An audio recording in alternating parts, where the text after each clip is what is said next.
صراط الذين أنعمت عليهم غير المغضوب عليهم ولا الضالين.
القعدة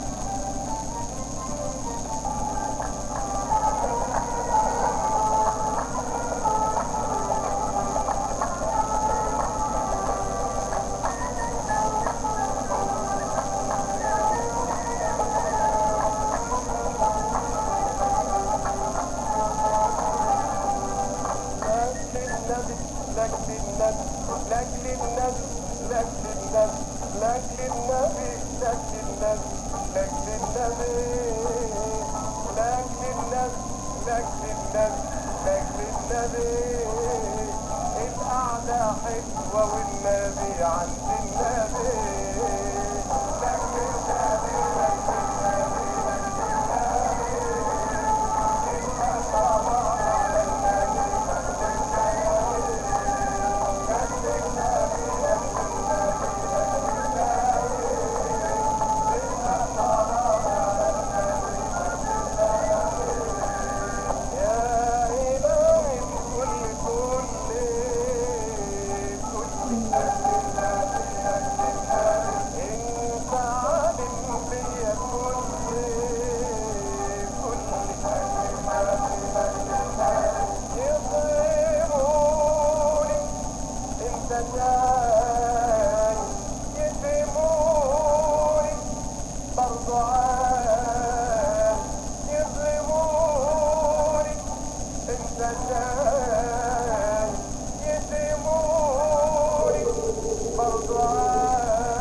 حبيب النبي تقبل صلاتي على النبي انا بجاي النبي تكرم عقيدك والنبي لاجل النبي لاجل النبي لاجل النبي يوعدكوا يا رب بالنبي لاجل النبي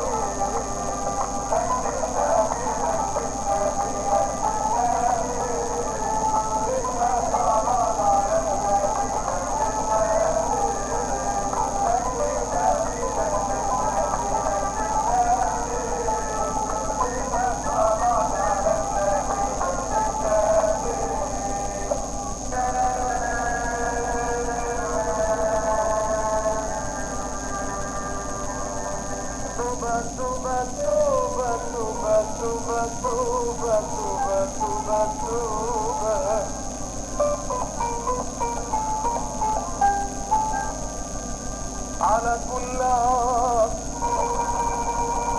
يا رب توبة يا رب توبة يا رب توبة توبة توبة توبة توبة على كل عام يا رب توبة يا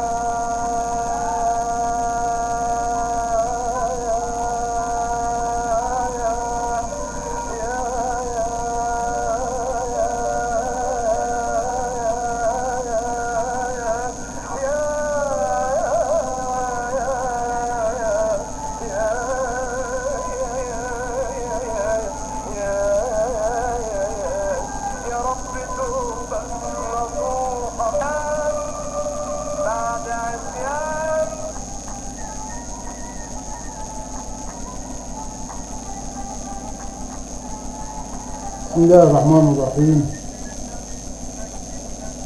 والصلاة والسلام على سيدنا رسول الله وعلى آله وأصحابه أجمعين. الصلاة والسلام عليك يا سيدي يا رسول الله في يوم مولدك. نحتفل اليوم بمولد سيدنا رسول الله صلى الله عليه وسلم أشرف الخلق، وقد ولد سيدنا رسول الله صلى الله عليه وسلم يوم الاثنين ل12 ليلة خلت من شهر ربيع الأول عام الفيل.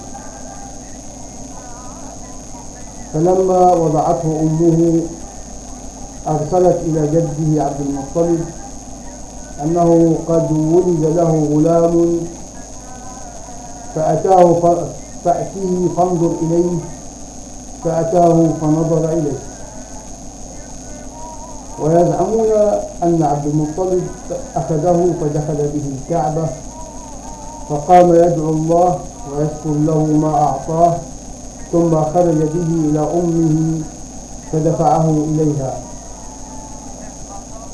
والتمس له الرضعاء فاسترضع له امرأة من سعد ابن بكر يقال لها حليبة بنت أبي زؤيد. وكانت حليمة بنت أبي زؤيد السعدية أم رسول الله من الرضاعة. تحدث أنها خرجت من بلدها مع زوجها وهي تقص وتحكي، وابن لها صغير ترضعه في نسوة من بني سعد بن بكر تلتمس الرضعاء، وهي في سنة شهباء، يعني سنة الجب والقحط، تكون الأرض فيها بيضاء لأنها خالية من النبات. لم تبق لنا شيئا فخرجت على أتان لنا ومعنا شارف، والشارف الناقة كبيرة السن لنا، والله تبض بقطرة ليس في ضرعها قطرة لبن، وما تنام ليلنا أجمع من صبينا الذي معنا من بكائه من الجوع ما في ثدي ما يغنيه، وما في شارفنا ما يغذيه، لكننا كنا نرجو الغيث والفرج، فخرجت على أتاني تلك فلقد أزمت، أبطأت بهم حتى حبستهم عن السير السريع بالركب، حتى شق ذلك عليهم ضعفا وعجفا، حتى قدمنا مكة نلتمس الرضعاء، فما منا امرأة إلا وقد عرض عليها رسول الله صلى الله عليه وسلم، فتأباه إذا قيل لها إنه يتيم. أنا إنما كنا نرجو المعروف من أبي الصبر، فكنا نقول يتيم وما عسى أن تصنع أمه وجده، فكنا نكرهه لذلك. فما بقيت امرأة قدمت معي إلا أخذت رضيعا غيري، فلما أجمعنا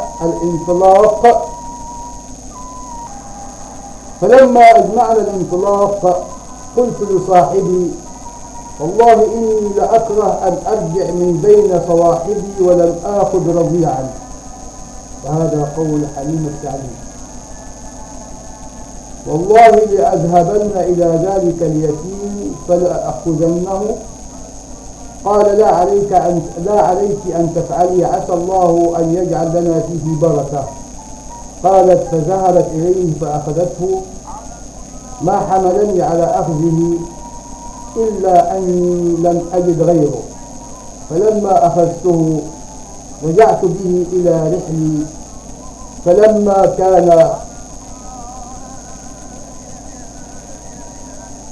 كان رحلي وضعته في حجري، أقبل عليه ثدياي بما شاء من لبن، فشرب حتى روي، وشرب معه أخوه حتى روي، ثم نام، وما كنا ننام معه قبل ذلك.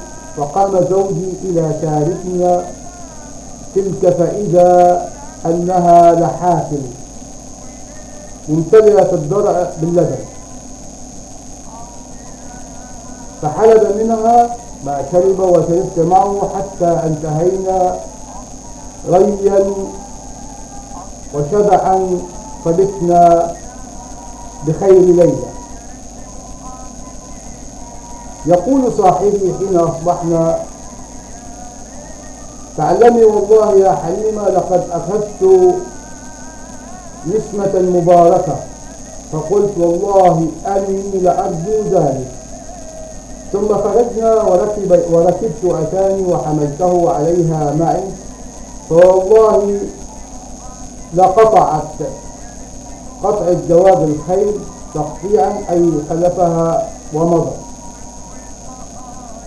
لقطعت بالركب ما يقدر عليها شيء من حمرهم، حتى أن صواحبي ليقولن لي: يا ابنة أبي ذؤيب ويحك، أرجعي علينا، انتظري، أليست هذه أتانك التي خرجت عليها؟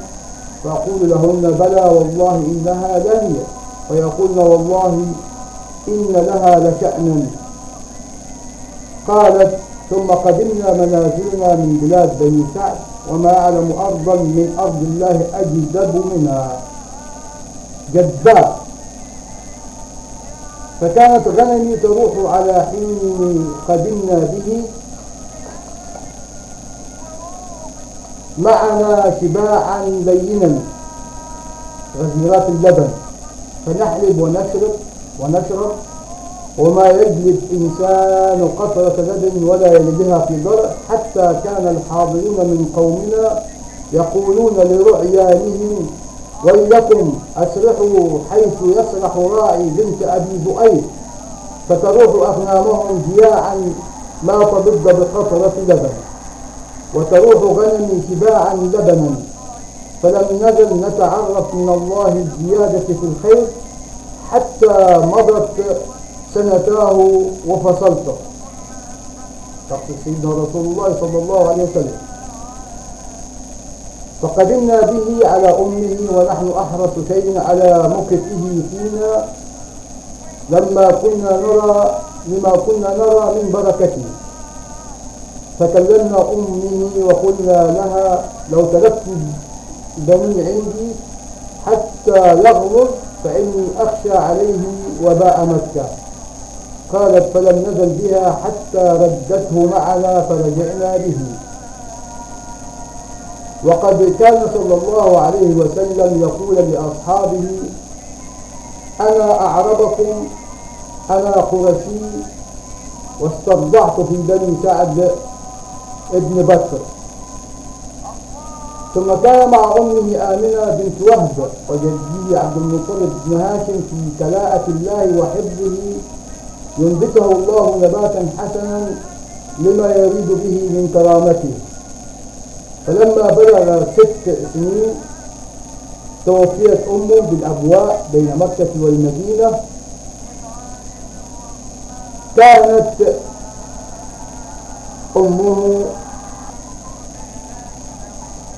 أمه سيدة آمنة بنت وهب قد قدمت به على أخواله بني عدي بن النجار لزيارتهم فماتت وهي راجعة به إلى مكة. وكان صلى الله عليه وسلم مع جده عبد المطلب، وكان يوضع لعبد المطلب فراش في ظل الكعبة،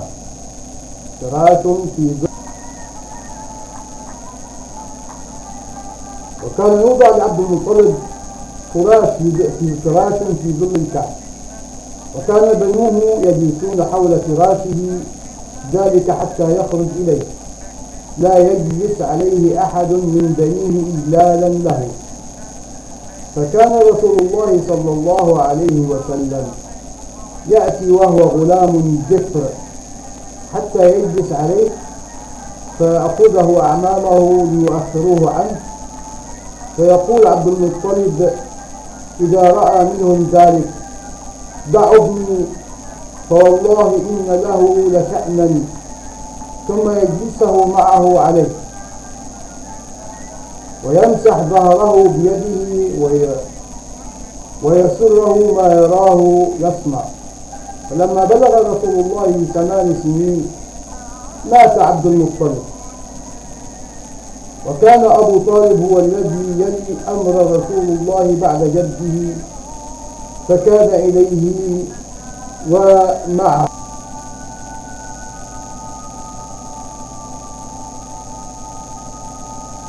كم ضجت ملائكة السماء فزعة إلى ربها ومولاها أن هذا محمد ومصطفاك يلقى في الأرض كربا وأذى وعنفا واضطهادا ونكرانا وخبثا. يا ربنا هون عليه حزنه وفرج عنه كربته واشرح له صدره ويسر له أمره يا ربنا.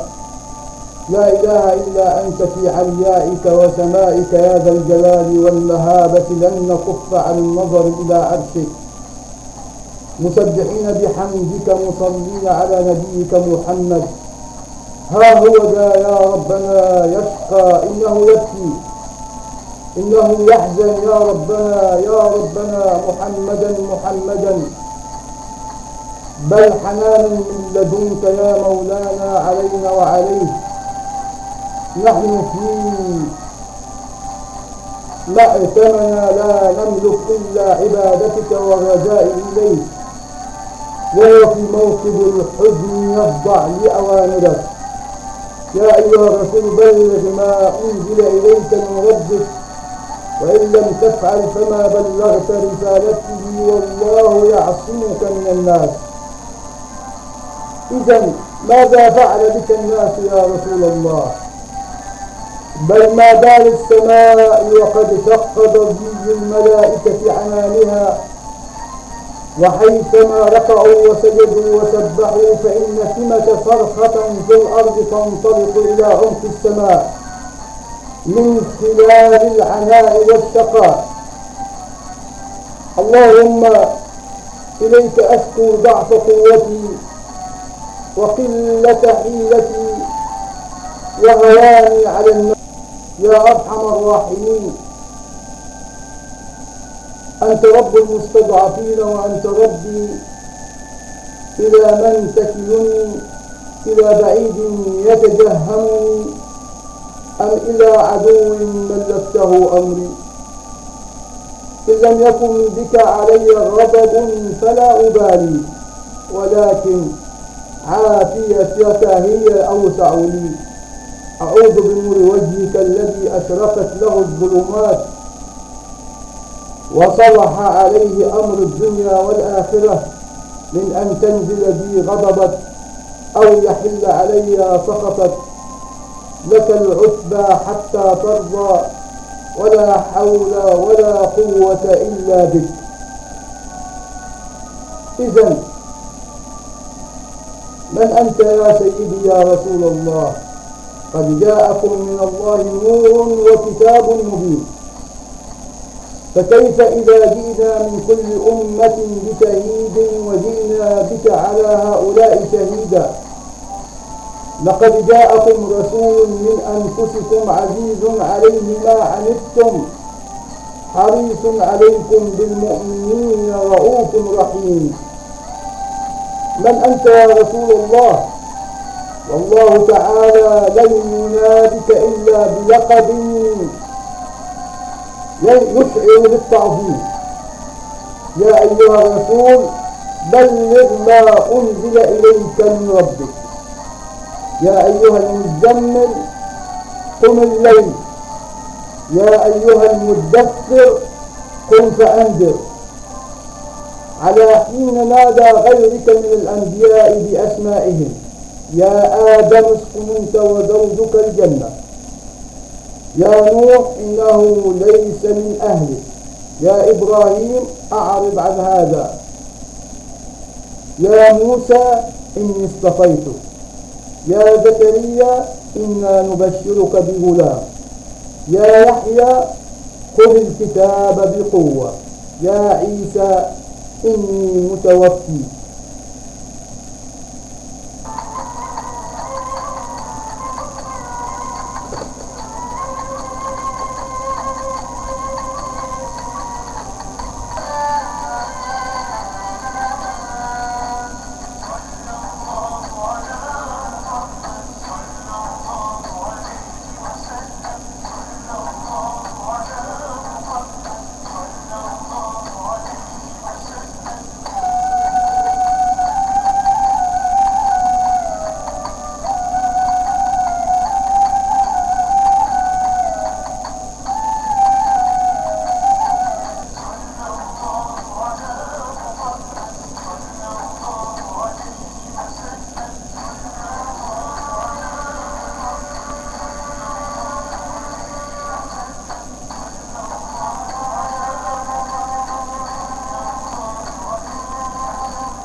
وسلم.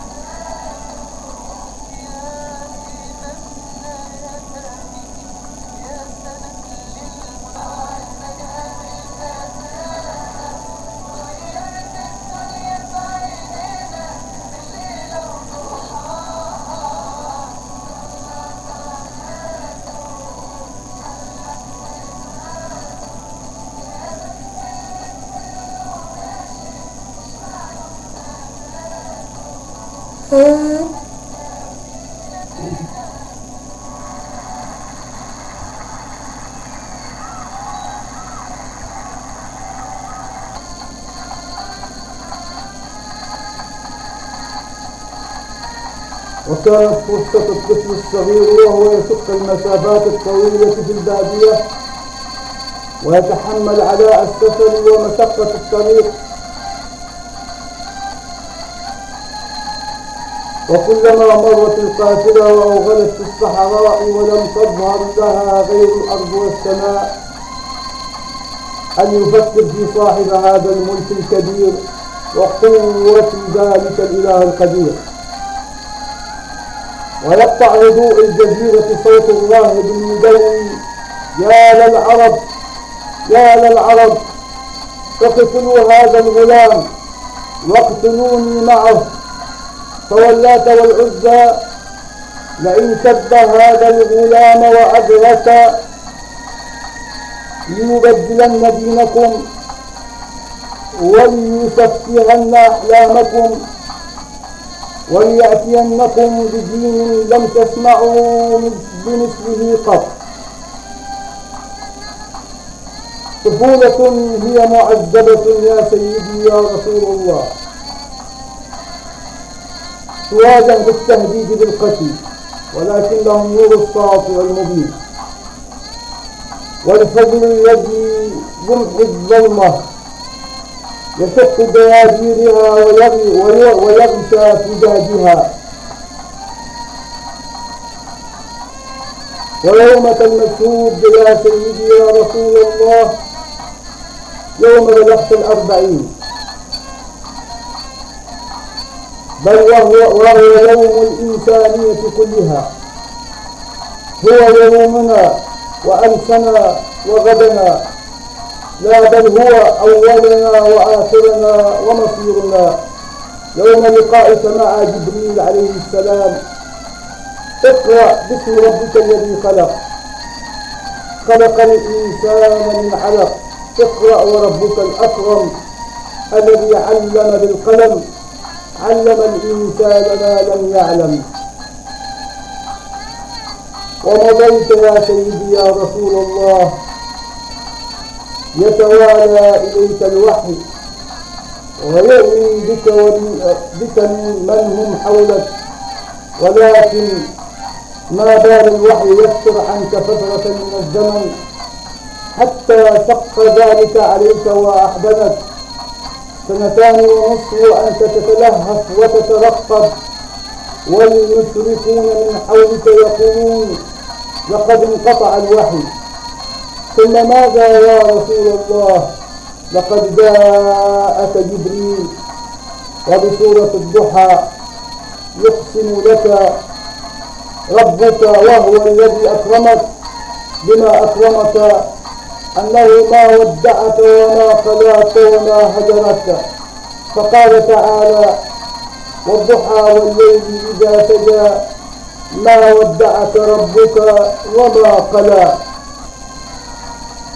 إذن يكفي يا سيدي يا رسول الله أن تتخفى الدعوة الإسلامية 3 سنين من مبعثك، فلا بد أن تظهر دين الله، فاصدع بما تؤمر وأعرض عن المشركين، وانذر عشيرتك الأقربين، وقل إني أنا النذير المبين. وكان الجهر بدعوة الله أمرا مقضيا. يا معشر قريش، اشتروا أنفسكم لا أغني عنكم من الله شيئا. يا عباس بن عبد المطلب لا أغني عنك من الله شيئا. يا فاطمة بنت رسول الله سليني ما شئت من مالي لا أغني عنك من الله شيئا. يا معشر قريش إني نذير بين يدي عذاب شديد. يا بني عبد المطلب، يا بني زهرة، يا بني تميم، يا بني مخزوم، يا بني أسد، إن الله أمرني أن أنذر عشيرة الأقربين، وإني لا أملك لكم من الدنيا منفعة ولا من الآخرة نصيبا إلا أن تقولوا لا إله إلا الله.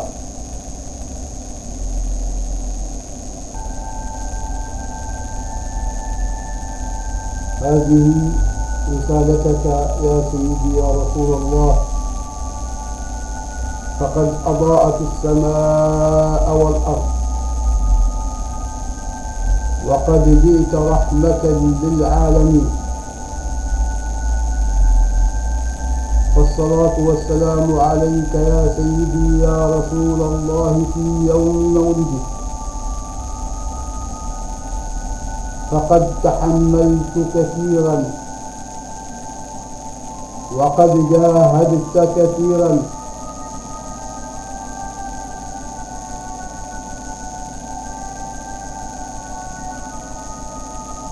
فالصلاة والسلام على سيدنا رسول الله في كل وقت وحين. اللهم صل على النور الذاتي والسر الساري في سائر الأسماء والصفات. الصلاة والسلام عليك يا سيدي يا رسول الله في كل لمحة نفس.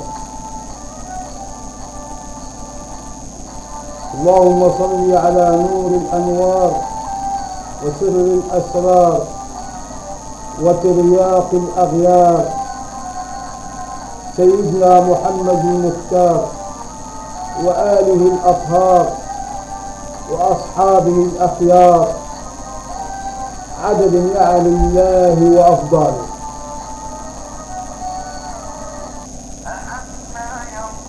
أحبوا رسول الله صلى الله عليه وسلم وأعملوا بسنته واقتدوا بأخلاقه صلى الله عليه وسلم. إننا يجب أن نتذكر دائما في كل مولد لحضرة المصطفى صلى الله عليه وسلم أن ننهج نهجه صلى الله عليه وسلم ونسير على قدمه صلى الله عليه وسلم، وأن يتابع سنته صلى الله عليه وسلم.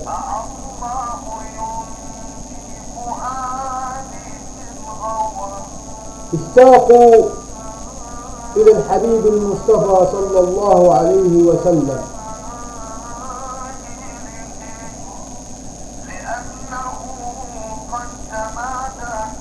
وأحبوا سيدنا رسول الله صلى الله عليه وسلم،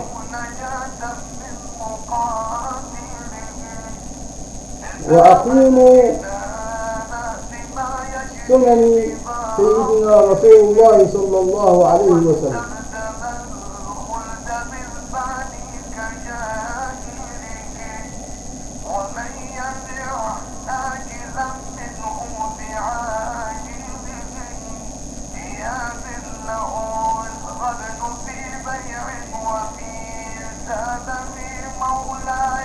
صلى الله عليه وسلم.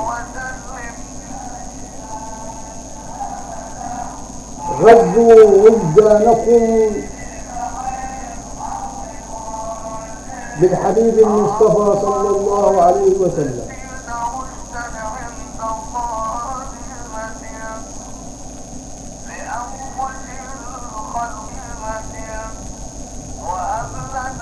وكل عام وحضراتكم بخير وفي حب الله سائرين. وأشكركم على المشاهدة وحسن الإنصات، وأدعو لكم ولنفسي بالتوفيق والسداد والتمتع بحب سيدنا رسول الله صلى الله عليه وسلم.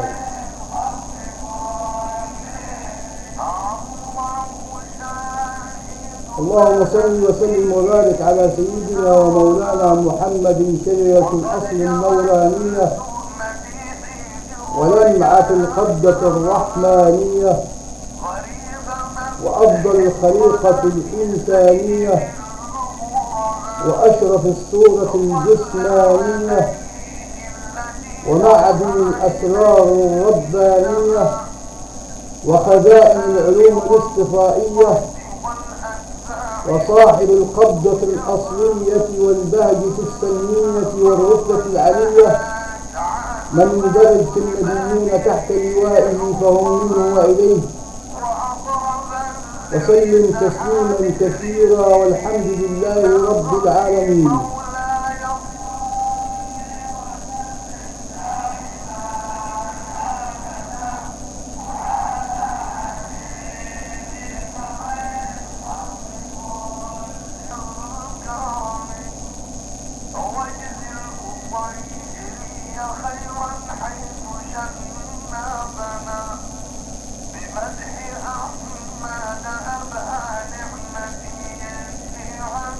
مولاي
وإياك نستعين اهدنا الصراط المستقيم صراط الذين أنعمت عليهم